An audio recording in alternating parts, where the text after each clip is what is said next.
পিছিয়ে আছে, তার মধ্যে অন্যতম একটি কারণ তিনি তুলে ধরেছেন ইনফেরিয়রিটি কমপ্লেক্স, হীনম্মন্যতায় ভোগা। আজকে আহলে হাদিসদের হীনম্মন্যতায় ভোগার একটা উদাহরণ আপনাকে দেই। সেকুলারিজম এবং ন্যাশনালিজমের বিরুদ্ধে উনি বলেছে, উদাহরণটা বুঝতে হলে একটু সেকুলারিজম বুঝবেন, একটু ন্যাশনালিজম বুঝবেন। উনি বলেছেন কওমিয়াত, কওমিয়াত মানে ন্যাশনালিজম। কওমিয়াতের যে মূর্তি আছে এই মূর্তি আমাদের ভেঙে দিতে হবে, ন্যাশনালিজমের যে মূর্তি আছে এই মূর্তি আমাদের ভেঙে দিতে হবে, সেকুলারিজমের যে মূর্তি আছে এই মূর্তি আমাদের ভেঙে দিতে হবে। এই সেকুলারিজম, এই ন্যাশনালিজম তাগুত এবং শিরকের কাছাকাছি মহা অন্যায় এবং মহা অপরাধ। কিন্তু দুঃখজনক হলেও সত্য কি জানেন, আমরা আহলে হাদিসরা যে ব্যক্তি নাভির নিচে হাত বাঁধে, যে ব্যক্তি রাফুল আদাইন করে না, তাকে অপছন্দ করি ঠিকই, কিন্তু একটা দল যখন সেকুলার পার্টি করে আর ওই সেকুলার পার্টির যখন নেতা হয়, তো ওই সেকুলার পার্টির নেতাকে কোন লজ্জায় গর্বের সাথে বলেন যে সে আহলে হাদিস? তওবা করা উচিত। একটা সেকুলার পার্টির নেতা কিভাবে আহলে হাদিস হতে পারে?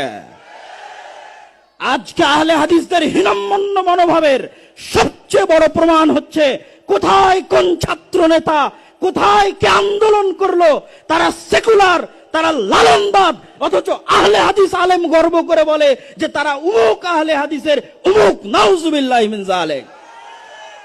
আহলে হাদিসদের এই হীনম্মন্য মনোভাব থেকে বেরিয়ে আসতে হবে। একজন আহলে হাদিস রিকশা চালক একজন সেকুলার দলের নেতার চেয়ে হাজার গুণ ভালো। একজন আহলে হাদিস মুচি এবং মজুরি একজন ন্যাশনালিস্ট দলের, সেকুলার দলের নেতার চাইতে, ছাত্র আন্দোলনের নেতার চাইতে লক্ষ কোটি গুণে ভালো।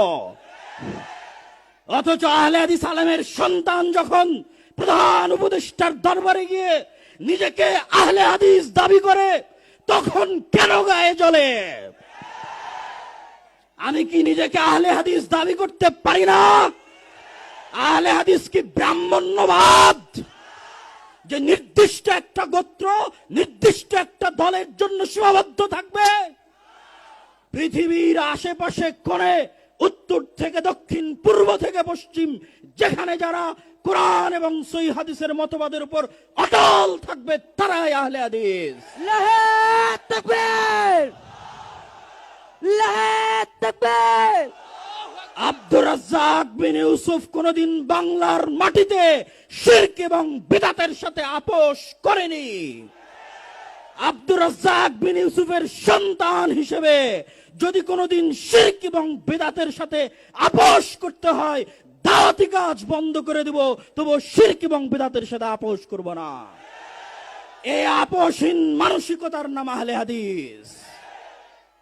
আর একজন আহলে হাদিস আলেমের সন্তান হিসেবে, আহলে হাদিস আকীদা লালনকারী হিসেবে পৃথিবীর যে প্রান্তে আমাকে উপস্থিত করা হোক না কেন, পৃথিবীর যে কোনো জায়গায় আমাকে ডাকা হোক না কেন, সেই প্রত্যেক জায়গায় আমি নিজেকে আহলে হাদিস বলেই পরিচয় দিব। আর গর্বের সাথে বলতে চাই যে একটা সেকুলার পার্টির নেতার চাইতে, লালন মতবাদে বিশ্বাসী নেতার চাইতে একজন আহলে হাদিস রিকশা চালক, একজন আহলে হাদিস দিন মজুর, যার আকীদা সালাফি, যার বিশ্বাস সঠিক, সে বেশি ভালো, বেশি কল্যাণকর আল্লাহ সুবহানাহু ওয়া তাআলার নিকটে।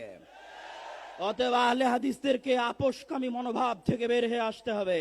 এই আপোষকামী মনোভাবের কথা আল্লামা আব্দুল্লাহিল কাফি আল কুরাইশি তার ইনফেরিয়রিটি কমপ্লেক্স আহলে হাদিস পরিচিতি বইয়ের মধ্যে তুলে ধরেছেন।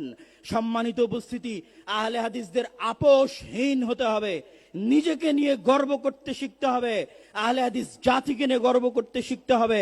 আহলে হাদিস পরিচিতির মধ্যে আহলে হাদিসদের কি দায়িত্ব এবং কর্তব্য তার গুরুত্বপূর্ণ দিক নির্দেশনাও আল্লামা আব্দুল্লাহিল কাফি আল কুরাইশি রাহিমাহুল্লাহ দিয়ে গেছেন। আরো গুরুত্বপূর্ণ দিক নির্দেশনা আল্লামা ইবতিসাম ইলাহি জহির হাফিজাহুল্লাহ তিনি আপনাদের সামনে দিয়ে গেলেন। আমি আমার বক্তব্য দীর্ঘায়িত করছি না, বক্তব্যের শেষে এতটুকুই বলবো, আল্লাহ সুবহানাহু ওয়া তাআলা বলেছেন ওমাই ইয়াকফুর বিত্তাগুত, আগে তাগুতকে অস্বীকার করতে হবে। ইব্রাহিম আলাইহিস সালাতু ওয়াস সালাম বলেছেন যে ইন্না বুরাউম মিনকুম, তোমরা যেই সমস্ত শিরকের ইবাদত